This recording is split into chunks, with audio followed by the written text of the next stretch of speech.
first question will be your first impression of Disneyland. When did you ever first go to Disneyland? What was your first memory? Start with you, Richard. Well, I remember vividly the first time I visited Disneyland because I had just gotten out of the Army, and a dear friend of mine said, "You've got to come with me today. Are you free on Wednesday?" I said, "Sure, Wednesday is fine." So he drove me way out to the boondocks. I mean, a place called Anaheim. Wow, way outside of, and I said, "Where are you taking me?" This is 1955. And he took me to a place called Disneyland. I'd never seen it. I didn't know anything about it. I was in the Army. I was paying no attention to what Disney was doing at the time. I was just a kid, young man. And I had the time of my life. It was the most amazing thing I've ever experienced because I'd never seen anything like it.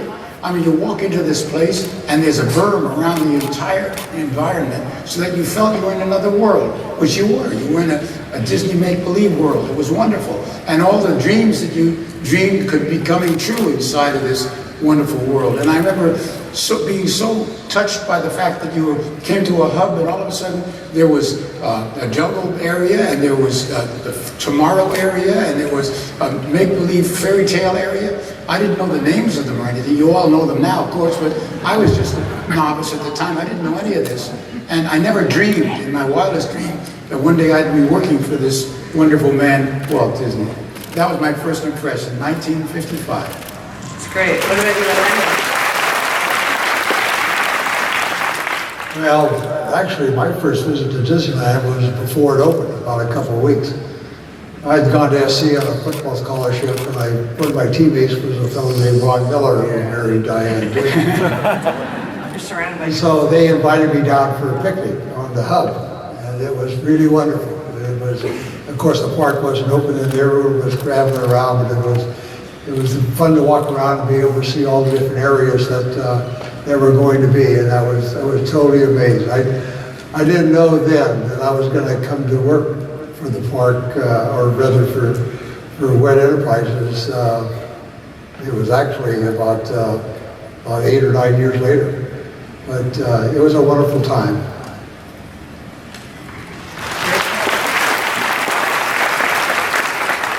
Well, I was fortunate that I didn't go to USC. And as a matter of fact, I was about to be the editor of the Daily Bruin at UCLA. And so I had been hired to do, I think we'll talk about this later, a tabloid newspaper to be sold for 10 cents on Main Street. So my first visit to Disneyland was my first day of work, a month before Disneyland opened. And, you know, Max Lark for Disney 23 magazine asked me to talk about that and I wrote this. It was my first day as a cast member, about to start my first professional job as editor of the Disneyland News, soon to be sold on Main Street for 10 cents that first summer. Was this place real or was I dreaming? I've now been in that dream hundreds, maybe thousands of times, but I'll never forget that first time. 60 years ago, when Walt's dream came true, Walt's dream come true, came true for me.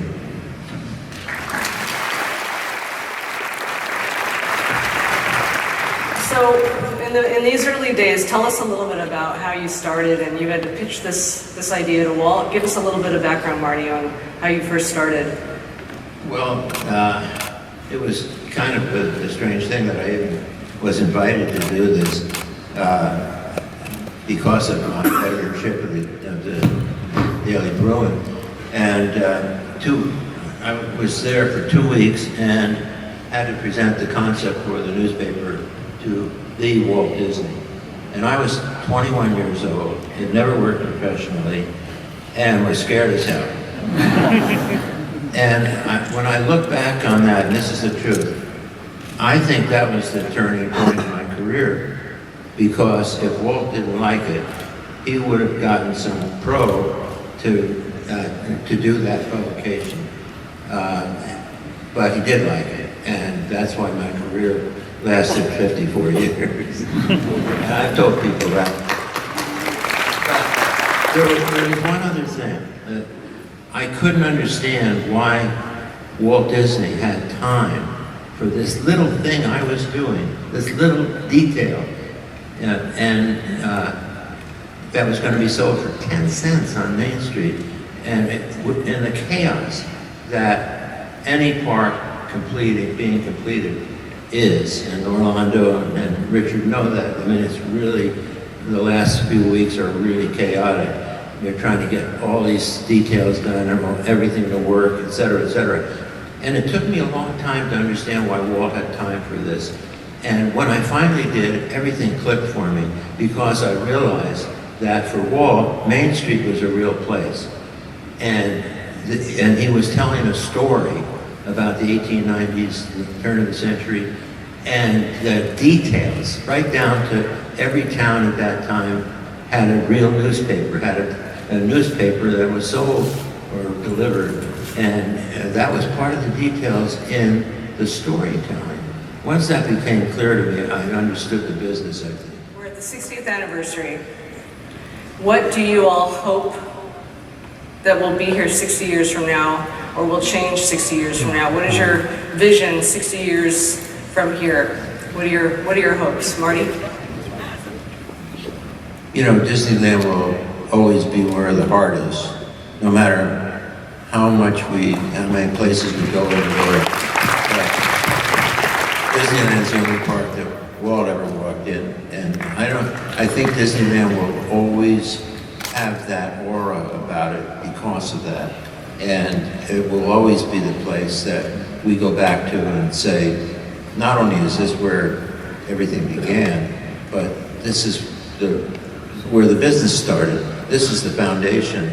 This is the place that set everything on fire around the world, if you will. And mostly it's about Walt. Mostly it's about Walt. And that's why I say this is where the heart is.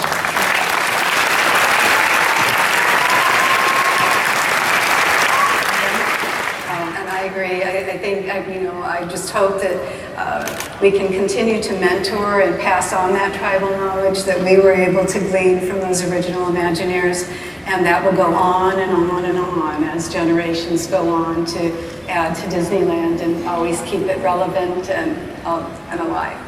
And I want to thank you, Kim, just for everything you've done to keep Disneyland so special for so long.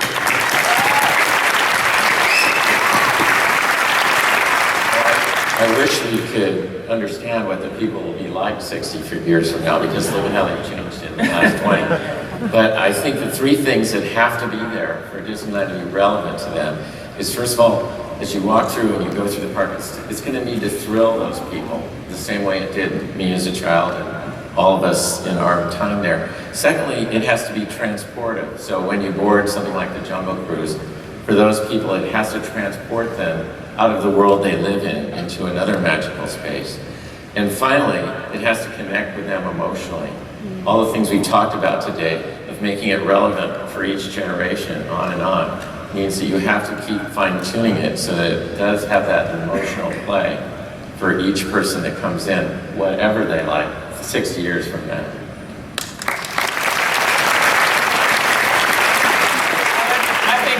That Disneyland would continue to represent and be that place of the manifestation of people's imagination, and in the spirit of Walt, that we will continue to push forward to do new things, and to really continue to innovate, to make sure that our guests are experiencing things that they've never experienced before. You're doing that for sure. And I totally agree, because I was just going to say Walt's quote, Disneyland will never be complete as long as there's imagination left in the world. And that's what it is. It's about this next generation coming up behind us to carry the inspiration and the passion and the dreams forward. I mean, Walt kept changing things, and Disneyland should always keep doing that. What's new, what's fun, and what will inspire you for years to come.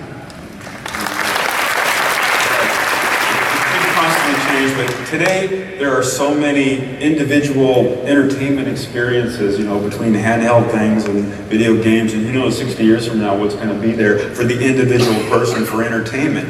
And I hope that Disneyland will always be a place where friends and family can come together, spend time with one another, and make memories. That's what it's all about. That still continues in 60 years.